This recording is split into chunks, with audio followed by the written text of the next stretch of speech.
Assalamualaikum warahmatullahi wabarakatuh. Teman-teman YouTuber, jumpa lagi dengan podcast Media Cinta Ilmu. Yang kali ini tempatnya kita alihkan di kantor PKBM Media Cinta Ilmu. Oke, pada pagi hari ini kita akan mendengarkan curhatan dari masyarakat sekitar. Karena masyarakat sekitar itu mempunyai kisah-kisah yang lebih unik daripada artis-artis. Mereka mempunyai keajaiban, kisah-kisah tragis, kisah-kisah yang bisa diangkat dan diambil inspirasinya untuk teman-teman kita semua. Jadi kita undang langsung saja, kita sambut kehadirannya Ibu Haja Anis Nurulaili. Kepadanya monggo dipersilakan untuk menyampaikan biodatanya. Terima kasih kami sampaikan kepada Ibu Perluatin selaku Ketua Yayasan MCI Lamongan. Di sini saya Ibu Anis Nurulaili bertempat tinggal di Desa Dinoyo, Kecamatan Deket, Kabupaten Lamongan. Di sini saya akan bercerita tentang kisah perjalanan kehidupan saya mulai awal menikah sampai sekarang saya ditinggal suami. Tentunya kenapa kita sampai mengangkat kisahnya Ibu Haja Anis Nurulaili, tentunya karena ada kisah mistis, ada kisah horor, dan juga tragedi demi tragedi yang dilalui oleh Ibu Haja Anis Nurulaili. Makanya kita angkat. Kalau tidak menarik, kenapa harus kita angkat ya teman-teman? Mari kita simak sampai tuntas, tapi jangan lupa subscribe, like, dan share video ini agar inspirasinya bisa diambil hikmahnya oleh teman-teman kita yang lainnya. Monggo dilanjut Bu Haji. Di awal tahun 1999, tepatnya tanggal 25 Desember, kami melaksanakan pernikahan dengan suami saya, Bapak Haji Munir, di Desa Dinoyo. Setelah itu, tahun 2021, saya dikaruniai oleh Allah seorang putra yang bernama Muhammad Fakhruddin Rafli Rafsanjani. Anak yang pertama ketika usia 8 tahun mempunyai adik, yang kedua yaitu Muhammad Ihsanul Azmi, bertepat tanggal 10 Desember 2008. Dan perjalanan rumah tangga saya baik-baik saja, bahagia, harmonis, dan seperti rumah tangga pada umumnya. Okay. Belum ada ujian. Okay. Lah lumrah kalau kita ada percekcokan atau nggak enak hati, lumrah ya. Tapi ujian yang belum didatangkan oleh Allah itu belum ada. Sebelum kejadian itu, kami membangun rumah. Kami hamil anak yang ketiga. Membangun rumah. Di anak yang ketiga itu kami lahirkan pada tahun 2016. Lah ketika rumah baru saya tempati, usia bayi saya 2 bulan, dan rumah tersebut saya tempati 9 bulan. Ada keanehan-keanehan di dalam rumah saya itu. Yang pertama yang diganggu adalah anak saya yang kedua, Muhammad Ihsanul Azmi. Dia setiap malam dirasuki oleh makhluk-makhluk yang tidak jelas. Contohnya seperti apa? Contohnya kalau malam saya ajar ngaji, dibisikin di telinga kanannya, teruskan ngajimu, teruskan belajarmu. Tapi di telinga yang kiri, dia bilang, jangan diteruskan, sangat panas, dan sangat mengganggu. Itu sudah menempati di rumah baru 9 bulan di rumah, sudah menempati 9 bulan. Dan saya lanjutkan, saya pertahankan sampai 2 tahun menempati rumah baru itu. Kalau pulang sekolah, anak saya yang Azmi itu, sepulang dari sekolah lihat cermin, matanya katanya berdarah. Ibu, wajahku jelek separuh, Bu. Mata saya ini ada darahnya, Bu. Padahal itu tidak ada. Dia lihat kaca cermin itu ada, tapi saya lihat tidak ada. Dan lampu kamar pertama padam. Sering padam.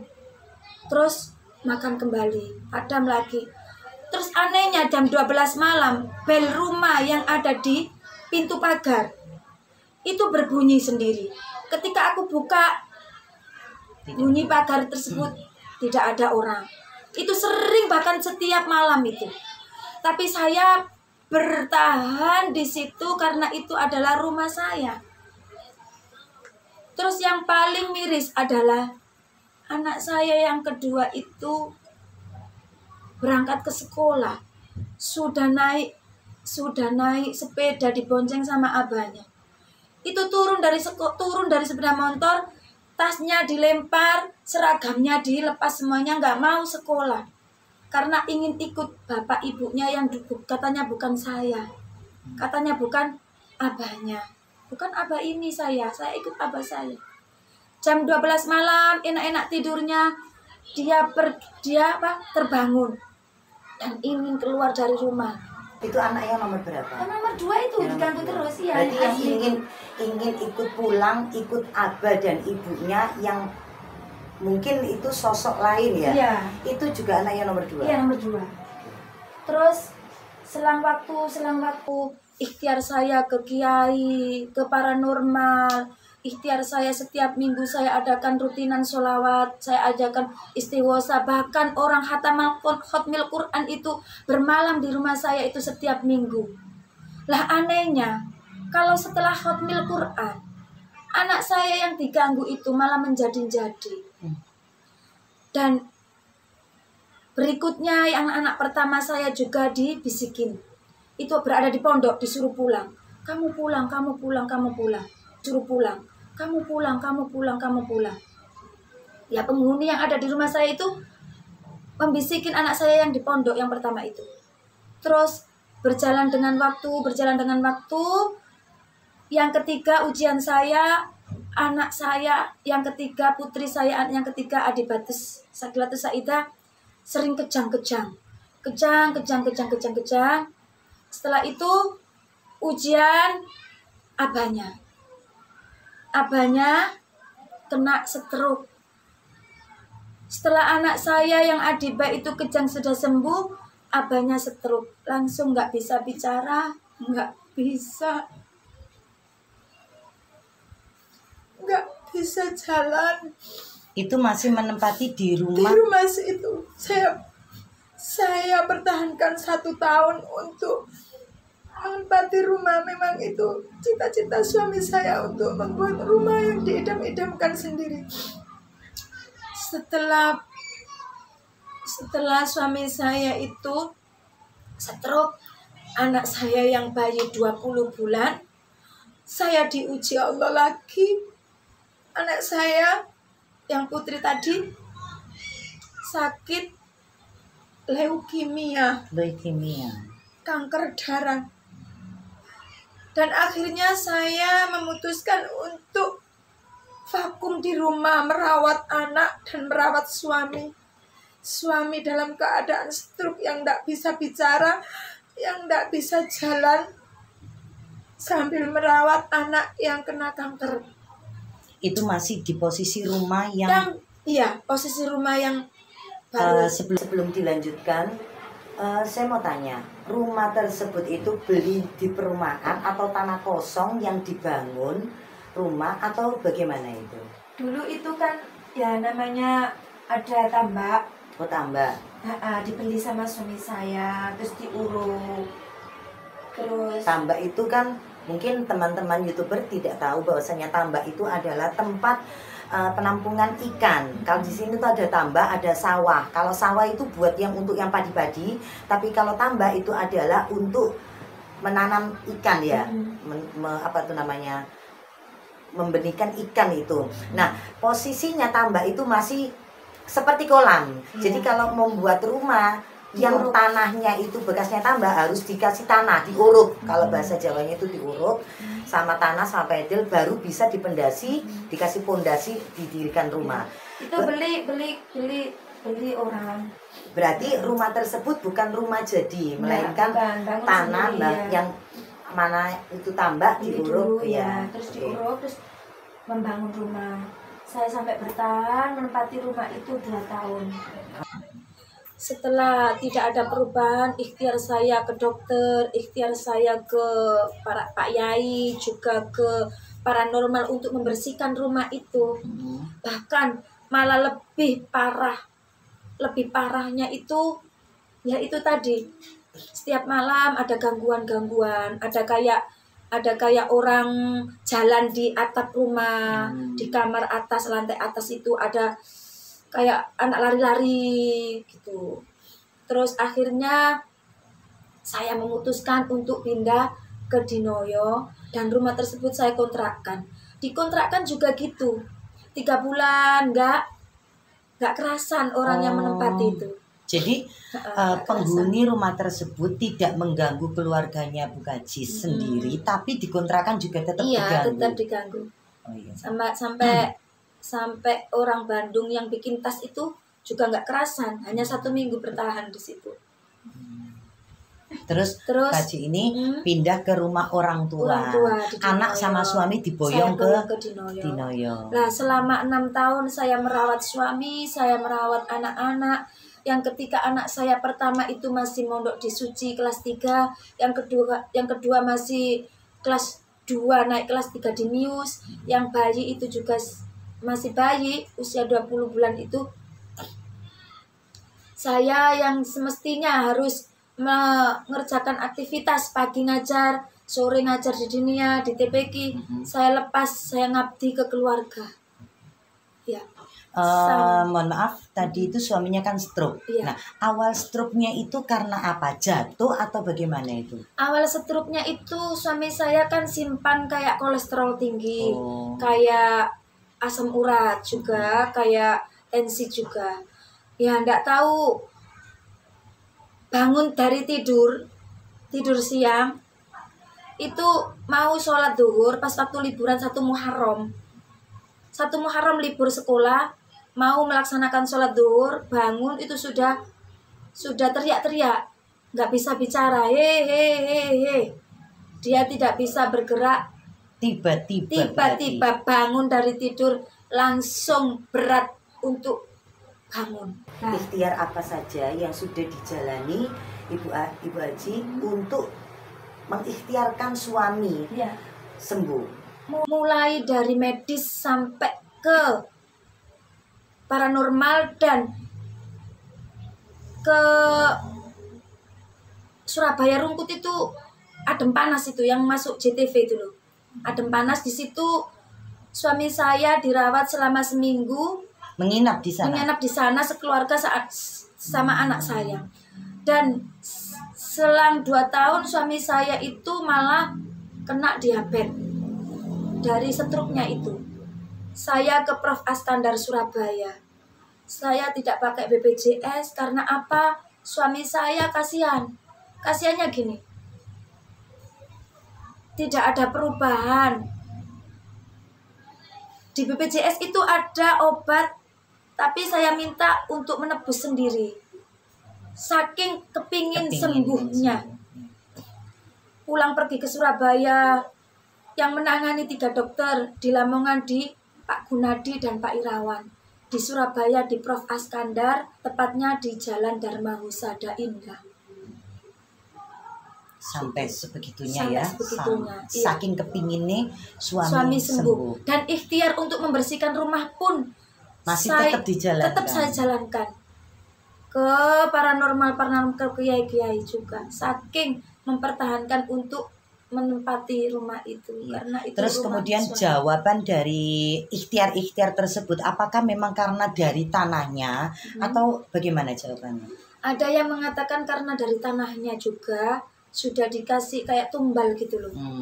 Kayak gitu. Mungkin tambak yang dulunya tambaknya. Jadi kalau kita mengalihkan itu enggak bisa. Ya kita mengalihkan itu maksudnya itu memindah iya, yang mengganggu jin yang mengganggu itu dipindah ke tempat lain tidak bisa. Ya, tapi ketika Bu Haji sama keluarga pindah ke Dinoyo, apakah gangguan itu sudah selesai atau masih terus mengikuti?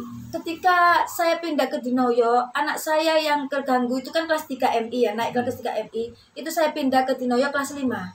Kelas 5 MI itu berangsur membaik. Dia tidak mau langsung kayaknya gini loh, nggak mau petal dengan rumah yang di dandangan, di rumah yang semula itu ya. Dia minta aku pulang ke rumahku. Saya turutin, tapi berangsur 1 minggu dia bisa lepas. Setelah itu alhamdulillah bisa ayem tentrem tanpa ada gangguan. Tapi sekarang anaknya sekarang kelas 3 ini bisa merasakan kalau ada sosok-sosok di sini, ada makhluk-makhluk yang makhluk gaib maksudnya, yaitu punya kelebihan ketika dia dimasukin itu. Sekarang kan usianya sudah 14 tahun lebih, Bu. 14 tahun lebih dia itu sudah merasakan di sini loh ada makhluk gaib. Di sini loh bisa merasakan akibat dari dia keseringan dimasukin. Iya. Nah, tapi alhamdulillah sudah baik-baik saja, nggak sampai seperti dulu. Itu kisah suami. Iya. Sekarang saya penasaran dengan kisah dengan anak kecil. Anak Iya, kecil yang kisah suami itu tadi gini. Kenapa saya bertahan merawat sampai beliau meninggal? Karena saya punya prinsip, siapa ya yang mau diuji seperti itu? Nggak akan mau kan? Dan saya dengan telatennya, dengan sabarnya merawat suami saya. Karena saya berprinsip gini, andaikan saya yang diuji seperti itu, apakah saya mampu? Kayak gitu. Jadi kalau suami meminta apapun yang dia minta, saknyet ibaratnya kalau bahasa Jawa, langsung dia minta, saya ndak ada rasa ngersulo, ndak ada rasa capek, ndak ada rasa marah. Karena di dalam hati saya gini, saya pun ndak mau berada di posisi suami saya.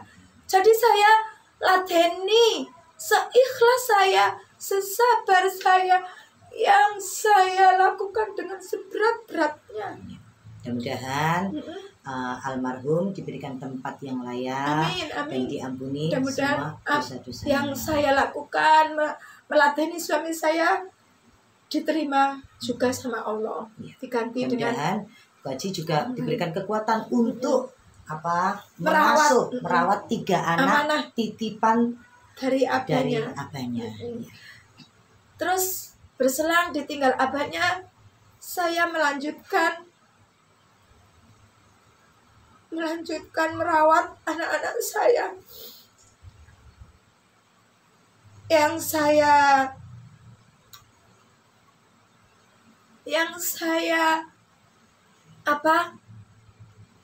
berat itu adalah, ya bagi saya itu ikhlas lah, saya ikhlas. Yang kecil itu putri saya itu. Makanya kan saya tadi bilang, tadi kisah dari suami. Sekarang saya penasaran dengan kisah anak kecil yang nomor 3, itu kan dikasih penyakit ujian leukemia. Bersamaan dengan abahnya sakit juga. Apakah sakit tersebut juga berhubungan dengan tanah tersebut atau karena memang murni sakit medis? Ya, dari awal tadi kan sebelum kena kanker, anak Adiba itu sering kejang. Masih di rumah tersebut? Di rumah tersebut. Oke. Terus akhirnya 20 bulan tetap di situ, kena kanker. Mungkin dari gangguan juga, Bu. Mungkin dari gangguan juga. Terus dari awal mula kan panas 5 hari tidak turun-turun. Akhirnya di lab itu gejalanya tipes. Setelah tipes sudah berselang 2 minggu, panas lagi, nggak turun-turun. Akhirnya di lab lagi, itu leukositnya sampai melebihi batas 118.000 dan dinyatakan kanker kronik leukemia eosinofil. Dan saya berusaha mengobati anak saya itu ke Surabaya sampai ke Jakarta. Ke Jakarta Siloam 2 kali. 5 tahun berobat. Setelah sepeninggal suami saya 4 bulan, hasil lab di Prodia dinyatakan alhamdulillah obat kanker diberhentikan. Berarti tapi lab tetap berjalan 3 bulan sekali untuk memantau, karena kan riwayatnya kanker kan. Memantau anak tersebut, komponen-komponen darah setelah obat kanker berhenti itu bagaimana. Dan untuk daya tahan tubuhnya 1 bulan terus dikonsumsi. Jadi Saya syukuri mungkin perjuangan sekali ya Bu Kaji ya, merawat 2 orang sakit iya, berbarengan di waktu yang bersamaan. Iya. Tapi saya mengalami ujian demi ujian, saya nikmati. Di samping berat, tapi kita ambil hikmahnya dari semua kejadian-kejadian tersebut. Alhamdulillah sekarang si kecil itu sudah berhenti obat kanker. Ya. Memang belum dinyatakan sembuh total, tapi sudah Alhamdulillah sudah bersyukur sekali. Berarti sekarang ujiannya sudah lepas semua. Ya, alhamdulillah. Anak-anak juga di saat Allah memberikan ujian, anak-anak saya alhamdulillah nurut. Itu adalah upah dari Allah. Karena banyak orang itu yang tidak ada ujian tapi diuji dari anak. Anak gak pulang-pulang, anak apa itu namanya seperti kenakalan remaja. Tapi alhamdulillah Kaji diberikan anak yang sangat nurut. Yang pertama itu sekarang bekerja di mana? Masih kuliah atau bagaimana? Sekarang ini usia 23 tahun. Alhamdulillah ketika Allah memberikan ujian kepada abahnya. Alhamdulillah abahnya masih menangi. Masih ketika anak tersebut sukses abahnya masih hidup. Setelah lulus aliyah, anak saya ikut tes di pengadilan agama. Alhamdulillah Allah memberikan pekerjaan kepada anak saya sambil kuliah. Kemarin wisuda S1, sebelum S1 tapi sudah bekerja di pengadilan agama Lamongan. Itu sangat membanggakan dan sangat saya syukuri. Mungkin itu hikmah dari kesabaran seorang ibu. Iya, dari kesabaran, dari dinyatakan sembuh dari kanker. Dan 1,5 tahun suami saya meninggal. Ada ujian lagi Bu Kholwatin. Ujian lagi. Yang kerja itu kecelakaan. Bu Kholwatin. 2,5 bulan tidak bisa berjalan. Dan berhenti bekerja. Tapi alhamdulillah sekarang sudah sembuh, sudah mulai aktivitas kerja lagi. Pekerjaannya masih aman, masih bisa dijalani. Berarti cuti tadinya. Cuti 2,5 bulan. Ya, mudah-mudahan untuk kedepannya anak-anak saya dijadikan oleh Allah sukses di dunia dan sukses di akhirat. Menjadi anak yang soleh, solihah. Dan saya niati merawat suami, merawat anak-anak saya niati ibadah karena Allah Ta'ala. Berarti sekarang berapa lama Bu Kaji ditinggal meninggal sama suami? 1,5 tahun. 1,5 tahun. Setelah merawat 6 tahun. Oh iya. Sakitnya. Mudah-mudahan. Sekarang saya beraktivitas lagi, mengajar di ngaji TK dan ngajar TPQ di MCI juga. Ada kegiatan di lapas juga. Oke, alhamdulillah perlahan pulih dan membaik. Ya. Kemudian ini rumah yang tadi sekarang posisinya bagaimana? Apakah dikontrakkan? Masih dikontrakkan orang yang Bandung tadi? Iya. Sekarang CV. Oh, dikontrak sama perusahaan CV. Iya. Ya ini kan ya untuk anak turun tidak akan mungkin sambil berjalan dijual gitu loh. Oh, berarti nggak mungkin kembali ke situ lagi. Iya, tapi trauma. Ya, tapi kemudian rumah itu berproses untuk dijual. Barangkali ada yang membutuhkan rumah. Rumahnya agak horor. Dijual murah-murah mungkin. Bisa menghubungi saya. PKB Media Cinta Ilmu nanti akan saya pertemukan dengan Bu Kaji.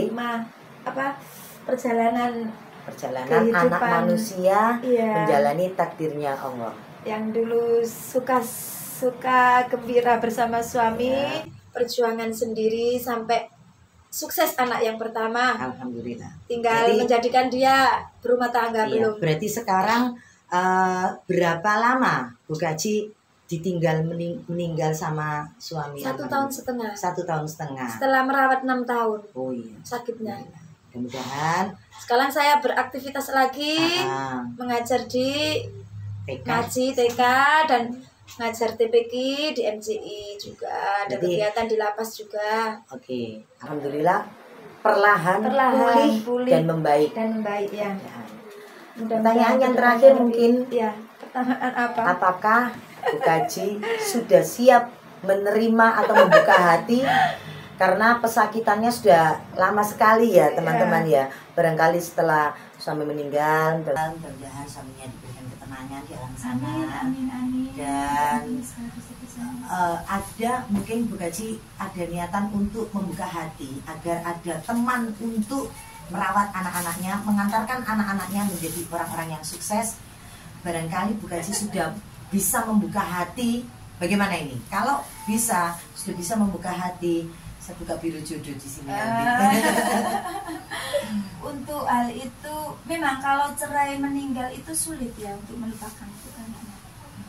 Ya fokus ke anak-anak dulu. Berarti tidak siap kalau ada nanti penonton YouTuber Kalau ingin sodako nggak apa-apa diterima, sodako untuk anak-anak saya. tapi sodako berupa uang untuk biaya anaknya, tapi dinikahin tidak siap. Untuk pernikahan kayaknya saya lebih fokus ke anak-anak, untuk menjadikan anak-anak lebih apa ya. Yang kedua ini kan masih jauh perjalanannya, masih SMP ini, mau ke jenjang SMA juga, yang kecil juga masih butuh perhatian ibu. Kalau ibunya menikah lagi otomatis kasih sayangnya dibagi dua nanti. Tidak mau. Sekarang fokus beliau nggak tahu takdir Allah nanti ya. Saya nggak kok mendapat memforsir. Coba saya takdir Allah, barangkali teman-teman YouTuber ingin membina rumah tangga sama Bu Kaji, ingin melamar ibaratnya ya. Sudah tua kayaknya, sudah tua. Atau memberikan sodako untuk anak yatimnya, Bu Kaji bisa menyebutkan dikirim kemana nomor teleponnya. Aja ke MCI aja. Nanti Bu Kaji akan memberikan nomor teleponnya, disebutkan nomor teleponnya, bisa menghubungi langsung Bu Kaji untuk ya nggak berkomunikasi. enak langsung ke MCI aja. Oh begitu. Kalau langsung ke MCI bisa datang ke kantor Media Cinta Ilmu, Jalan Suwoko nomor 83, Teloganyar, Lamongan. Nanti akan saya pertemukan dengan Bu Kaji. Barangkali ada niat baik untuk memberikan sodako atau yang lainnya dalam tanda kutip. Oke, teman-teman YouTuber, sebelum ditutup, Bu Kaji akan memberikan garis besar atau benang merah yang dapat diambil hikmah dari perjalanan anak manusia yang diuji bertubi-tubi. Monggo Bu Kaji menyampaikan. Ya baik pemirsa, semua manusia hidup di dunia ini tentunya tak lepas dan tak luput dari berbagai macam ujian. La yukallifullahu nafsan illa wus'aha. Allah tidak akan menguji hambanya kecuali dengan kemampuannya masing-masing. Saya bersyukur kepada Allah telah diuji yang begitu menurut pandangan manusia itu berat. Mungkin menurut orang saya nggak mampu, tapi alhamdulillah saya dimampukan oleh Allah dan beri kesabaran dan keikhlasan. Yang awal mula keikhlasan dan kesabaran itu sangat berat. Dan nangis terus intinya.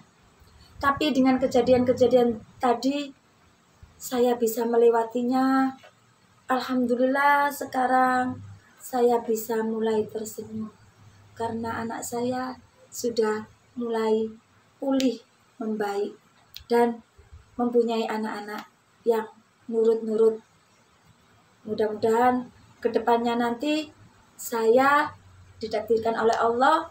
Kemarin itu ibaratnya puasanya, sekarang tinggal lebarannya. Ya, Kayak gitu. Paribasan berakit ke hulu, berenang-renang ke Ke tepian. tepian. Bersakit-sakit Sakit dahulu, bersenang-senang kemudian. Sekarang tinggal senangnya gitu ya. Mudah-mudahan. Amin. Oke, cukup. Sampai sekian. Terima kasih teman-teman YouTuber. Demikian tadi curhatan dari Bu Kaji Anis yang mudah-mudahan bisa diambil hikmahnya. Jangan lupa like, komen, subscribe, dan share video ini. Kita tutup acara pagi hari ini dengan penutup salam Wassalamualaikum warahmatullahi wabarakatuh.